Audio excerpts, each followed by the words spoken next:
Oke, selamat siang Pak Asven. Nama saya Jonathan Vernon dengan NIM 201958992.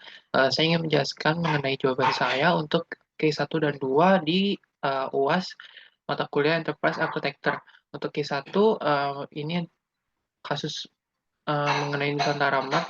Untuk case 1 yang jawaban pertama mengenai bisnis model kanvas dari Nusantara Mart, saya membuatnya seperti ini. Jadi untuk bisnis model kanvas sendiri ada beberapa tahap untuk pembuatan. Yang pertama ada key partners, key activities, key resource, value proposition, customer relationship, channels, customer segment, cost structure, dan revenue stream.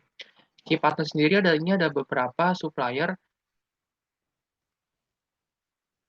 Ini ada beberapa supplier yang mungkin diperlukan untuk agar bisnis dapat berjalan dengan baik. Untuk key activity sendiri, ada beberapa aktivitas kunci dari sebuah perusahaan.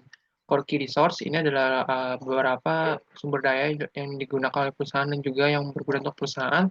Value proposition ini adalah beberapa hal inti dari perusahaan tersebut. Customer relationship ini adalah seberapa pintar kita melakukan hubungan dengan customer. Channels ini adalah seberapa kita ingin bisnis kita itu berada di uh, channels yang bagian mana, online, offline, advertising, sosial media, dan juga website. Nah, untuk customer segment sendiri ini adalah sebuah kita ingin aplikasi kita itu menuju untuk atau menargetkan customer yang seperti apa. Lalu ada juga cost structure dan juga revenue stream. Untuk cost structure ini adalah biaya-biaya yang harus kita keluarkan, sedangkan revenue stream ini adalah pendapatan kita. Nah, untuk desain arsitektur bisnis sendiri, ada beberapa hal. Yang pertama ada pemegang kepentingan, peraturan regulasi, kapabilitas organisasi, visi, produk, value stream, informasi, matrix, events. Ini adalah bentuk bisnis arsitektur dari desain arsitektur bisnis dari Nusantara Mart sendiri.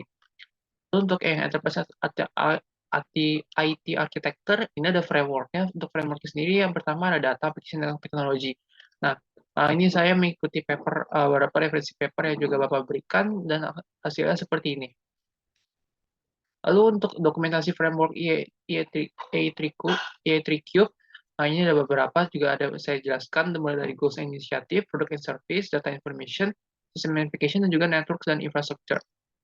Untuk yang case 2, mengenai sistem rumah sakit untuk bagian keamanan, untuk tata kelola keamanan juga ini saya referensikan ke ISO 27001, karena ISO 27001 ini adalah pedoman untuk standar internasional dalam menerapkan information security management system. Nah, dengan adanya ISO ini, maka tentu perusahaan dapat menargetkan ingin seperti apa sistem keamanan mereka.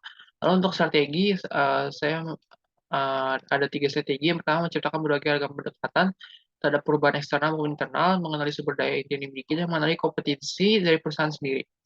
Nah, untuk aturan tanggung jawab yang harus kita punya, ada kemampuan kita dalam mengelola sistem yang kita. Ini lalu untuk program anggaran, program yang dilakukan, kita dapat lebih tahu biaya atau budget yang juga dipunyai oleh perusahaan. Untuk ukuran keberhasilan implementasi, dapat bagaimana sistem berjalan nantinya, atau bagaimana sistem keamanan itu dapat menghalau orang-orang yang ingin melakukan pencurian data. Lalu yang kedua ada proyek yang ini mengenai use case naratif diagram. Proyeknya bagus, menurut saya ada proyek pengembangan dan juga server maupun database di perusahaan tersebut. Karena proyek ini ya tentunya akan berhubungan lagi dengan keamanan. Untuk kasus bisnis investasi, saya mengambil referensi dari kasus koperasi Indosuria. Ini memang kasus koperasi yang agak sedikit negatif karena merugikan banyak orang.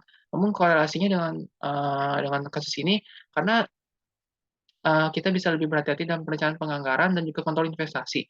Karena dengan kasus ini itu sebagai sebuah hal yang dapat mengingatkan kita bahwa dengan investasi kita harus selalu berhati-hati, perencanaan penganggaran pun juga harus tepat sehingga dapat tertuju dan lebih tepat sasaran.